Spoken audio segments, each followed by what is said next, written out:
E a Polícia Civil apresentou hoje, pela manhã, o relatório final sobre o caso Ítalo Bruno. As investigações apontaram que o influencer não tem envolvimento com facções criminosas, mas realizava rifas de maneira ilegal. Olha os detalhes aqui com o Raimundo Lima. Você lembra do caso, você que está nos acompanhando, já sabe do caso. O Raimundo já fez várias matérias sobre o assunto. A gente mostrou aqui, o Raimundo trouxe imagens das redes sociais dele, Raimundo, das denúncias, investigação policial, carros de luxo. Então, no início ficou aquela pergunta, bom, mas há algum envolvimento com facção criminosa? Porque hoje em dia tudo tem, ou quase tudo tem, uma certa ligação direta ou indireta com facção criminosa. Bom, a polícia se pronunciou, como nós já trouxemos a informação no início do jornal, não tem envolvimento com facção criminosa. Mas, Raimundo, está confirmada, mantida a investigação das rifas ilegais. Boa tarde, seja bem-vindo. Boa tarde, Douglas, boa tarde a todos. Pois é, tanto que o Ítalo Bruno, ele foi indiciado pelos crimes de jogos de azar, lavagem de dinheiro e organização criminosa, tanto ele quanto as outras pessoas que foram presas na operação. Pelo menos 10 pessoas foram indiciadas aí nesse trabalho da Polícia Civil do Estado do Piauí. Ele, a mãe, o pai, o contador, a namorada, uma ex-namorada e pelo menos uns 3 amigos. Outras pessoas que foram presas na época acabaram não sendo indiciadas. E hoje a Polícia Civil convocou uma entrevista coletiva para anunciar, porque ontem o Ítalo Bruno e todos esses que foram indiciados acabaram sendo postos em liberdade, ele, a mãe, o pai, a namorada, e aí ficou aquele questionamento, por quê?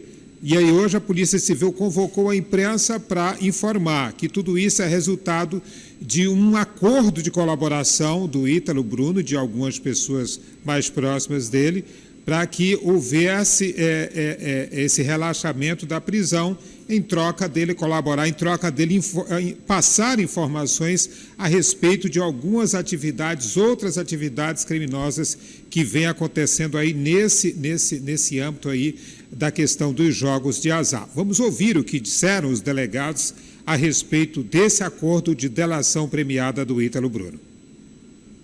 A cúpula da Secretaria de Segurança do Piauí convocou a imprensa para anunciar desdobramentos da investigação sobre jogos de azar por meio da internet.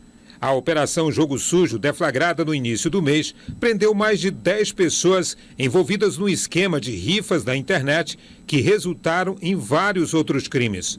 Hoje, a polícia anunciou que fez um acordo de delação premiada com o chefe do esquema, o influenciador digital Ítalo Bruno.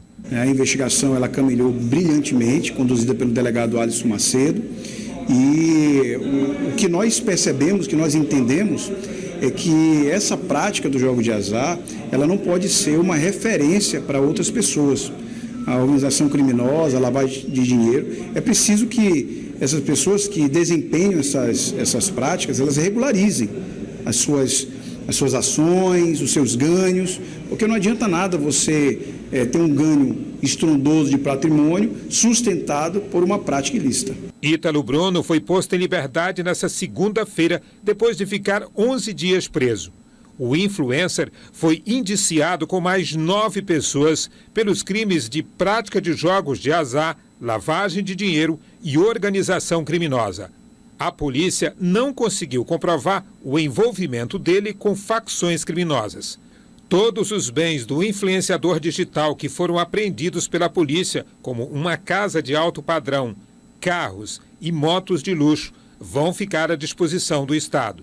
O influencer e os outros indiciados não vão usar a tornozeleira eletrônica. A delação é sigilosa, mas foram trazidos elementos novos para que a gente escalasse essa investigação para elementos maiores e mais amplos. Para Ítalo Bruno, um dos benefícios da delação premiada vai ser continuar atuando nas redes sociais, inclusive reabrindo a página social que tinha sido derrubada pela polícia.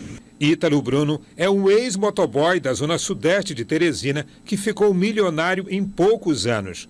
O dinheiro foi conseguido com a realização de sorteios de prêmios em rifas virtuais, onde os bilhetes custavam centavos de real. Em apenas um ano, o influencer chegou a movimentar mais de 3 milhões de reais. Só que a polícia descobriu um esquema de lavagem de dinheiro na compra dos bens. Agora, Ítalo Bruno vai poder voltar a fazer as rifas, desde que legalize a atividade. Ele está em liberdade, mas não está em liberdade de uma forma plena. Ele precisa regularizar o que ele está fazendo, ele teve perdas de capitais, ele teve perdas de valores e bens, e o Estado, em contrapartida, ganhou com essa colaboração, com seus bens que serão revertidos. Nós evitamos um prosseguimento, um arrastar de um processo judicial que iria ter um resultado muito à frente. Abreviamos com essa colaboração todo esse processo, e só quem tem a ganhar é a sociedade piauiense, só quem tem a ganhar é o Estado, que assim coloca uma luz sobre esse tipo de prática. Ou seja, em suma, esse acordo significa que o Ítalo Bruno se desfez de todos os bens apreendidos, mesmo porque ele não tinha como, digamos assim, apresentar provas ou documentos dessas compras, né? E para ele resgatar, como disse o delegado, ia ser um processo bem demorado. Então ele decidiu deixar esses bens com o Estado e vai ter a possibilidade aí de voltar a atuar nas redes sociais. Só que no caso da utilização de jogos, vai ter que fazer isso, comprovar isso, que isso está sendo feito de forma legal, porque senão a polícia vai estar lá novamente para iniciar investigações e possivelmente efetuar novas prisões. Douglas. Raimundo, eu estava conversando inclusive com o Neném aqui sobre esse assunto. A gente, delação premiada, ou colaboração premiada, como é o termo técnico mais usado, colaboração premiada.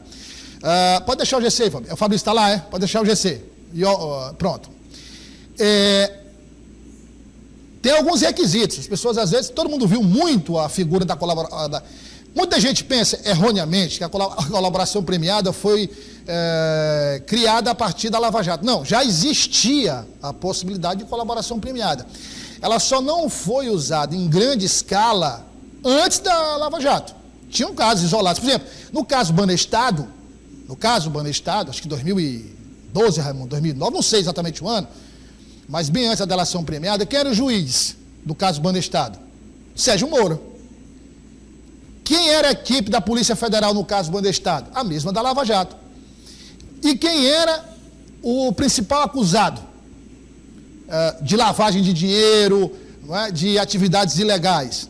Alberto Youssef. Muita gente não lembra, mas no caso Banestado, o Alberto Youssef fez delação premiada. E quebrou essa delação premiada na medida em que a Polícia Federal encontrou atividade ilegal do Alberto Youssef, inclusive ele estava proibido de voltar a trabalhar como doleiro, enfim, mas voltou, quebrou o acordo de delação, por isso que ele foi preso também. Não só pelo envolvimento nos casos da Lava Jato, mas porque ele tinha quebrado a delação premiada na Operação Lava Jato, que foi firmada no caso Banestado. Pois bem, ninguém chega do nada para fazer uma delação premiada. Só para esclarecer quem está nos acompanhando, para pensar que, estão dando uma colher de chá. Não, não é isso. Primeiro que a colaboração premiada, ela precisa colaborar, o nome está dizendo, com a investigação. Ela tem que avançar, fazer avançar a investigação. Você precisa entregar informações, delatar os superiores dentro daquele esquema criminoso. Você não pode delatar só quem está abaixo de você na hierarquia. Você tem que delatar quem está acima também. Terceiro ponto. Você tem que ter uma delação homologada. Pela polícia, pela justiça, Ministério Público, enfim, tem que ser homologada. Outra, você não pode quebrar os termos da delação. O que fica ali acertado, você precisa cumprir até o final da sua pena. Que envolve... E outra, não basta só dizer, o Raimundo fez isso, fez aquilo. Não, eu tenho que dizer que o Raimundo fez e tenho que provar. Eu tenho que mostrar algum elemento de prova para a polícia que corrobore aquilo que eu acabei de falar sobre o Raimundo. Então, não é algo fácil, muito menos um benefício, eu nem diria isso, Raimundo, um benefício ao criminoso, porque veja só, na medida que você entrega pessoas acima de você na hierarquia do crime, ou seja, no esquema criminoso, você está correndo risco, você passa a ser ameaçado, você passa a ter a sua liberdade, muita gente viaja, vai morar no exterior, quem tem mais condições, enfim, não é fácil, sua vida passa, você imagina ele que tinha aquela vida, a gente acompanhava nas redes sociais de liberdade, viajando com carro, praia, agora ele vai ter que ter segurança, vai ver escondido, então assim, não é fácil, né, irmão? É bom deixar claro que não é uma situação fácil, mas é uma alternativa que a lei faculta, né? Com certeza, e como você já adiantou aí, na verdade é a questão da moeda de troca. Então, essa moeda tem que ter um valor substancial para que a polícia, o Ministério Público, aceite essa colaboração premiada. Então, as informações têm que ser informações substanciais, informações com uma veracidade palpável, que a polícia possa realmente ter certeza de que aquilo ali vai servir no andamento das investigações e na evolução das investigações para poder oferecer aí esse benefício. Só para reiterar, o Ítalo Bruno não está tendo aí os seus crimes perdoados. Ele foi indiciado, ele vai ter que responder pelos crimes de lavagem de dinheiro, de jogos de azar, de organização criminosa. Isso só não vai ser nos termos anteriores, ou seja, aguardar julgamento preso, ele vai poder fazer isso em liberdade, teve aí o benefício exclusivo de continuar com as suas redes sociais, ou seja, foi um acordo que beneficiou a ele, mas porque ele está colaborando com o trabalho da polícia no andamento dessas investigações.